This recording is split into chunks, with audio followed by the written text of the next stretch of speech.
What is up, ladies and gentlemen? Welcome back for another SEO tip video. In today's tip video, I'll be showing you what long tail keywords are and how you can incorporate them into your content strategy. So SEMrush has a really good example of how you can determine if what you're targeting is a short tail or a long tail keyword.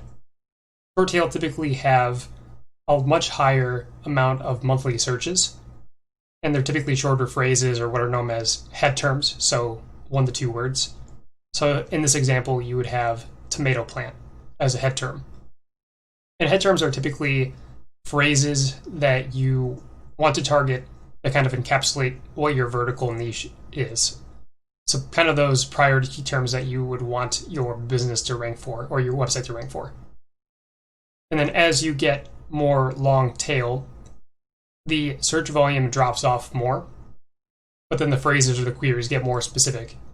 So in this example, you'd have when to plant tomatoes, and that's more of a mid-tail keyword. And then as a long-tail keyword, you might have, why are my tomato plants turning yellow? So for long-tail keywords, while the search volume gets lower, they're much better to target, especially for lower authority websites. Because they're longer tail, less websites are going to be targeting this keyword. So they're a lot less competitive, so that means you have a much higher likelihood to rank for this keyword. And then also, because this query is more specific, you have a much higher likelihood to convert a user from that keyword. So for example, with tomato plant, sure there's a lot of search volume there, but it's kind of hard to determine what the intent of that keyword is, whether they're looking to learn how to grow tomatoes, how to plant tomatoes, diagnosing health issues with tomatoes, looking for different types of tomato plants. Whereas with this, why are my tomato plants turning yellow query, you know exactly what the intent of that search is, and you can cater your content to try to convert them based on whatever your business goal is. So there's a couple ways that you can find and ideate longer tail keywords. So as I use homebuyer as an example, Google's a great reference point for ideating long tail keywords. So all you have to do is type in like that short tail phrase, so in our case, homebuyer. And Google's auto suggest will give you several different queries that you could use to base new content off of. So I'm talking about 2020 programs, grants that are available for first-time home buyers, how to be qualified for a first-time homebuyer loan, or first-time homebuyer loans for individuals with bad credit. So you can either look at the auto-suggest here, or you can go to the very bottom and look at the searches related to homebuyer. And they'll pretty much be the same, but they'll also change up depending on the query. So those are two areas to start your ideation. You can also look at the people also ask boxes for that head term. So you could create content surrounding, how much should I put down as a first-time home buyer?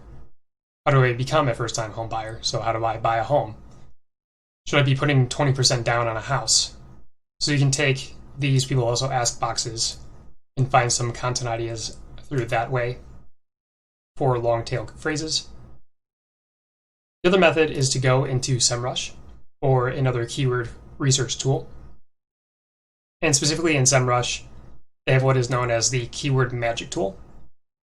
So by plugging in this initial phrase, so home buyer, and selecting broad match, then it will show all variations for that head term or seed phrase. And so this is another great way to ideate long tail phrases, because it'll tell you how much volume the phrase has, how it's trending over time search volume wise, as well as like the overall competition density, so how hard is it to rank for this keyword. And it'll also show you can either select it based on a list of all keywords that contain your seed keyword, or you can just dump it down based on a list of question-based keywords. And usually question-based keywords are the best way for ideating long-tail phrases. So having those how or can or is statements or which statements will typically result or generate into a long-tail phrase. So once you have your list of long-tail phrases, then you can start creating new content for your website that will allow you to rank more effectively compared to targeting head terms and have a higher likelihood to convert those users or at least get them into the funnel on your website. So hopefully you found this tip video to be helpful.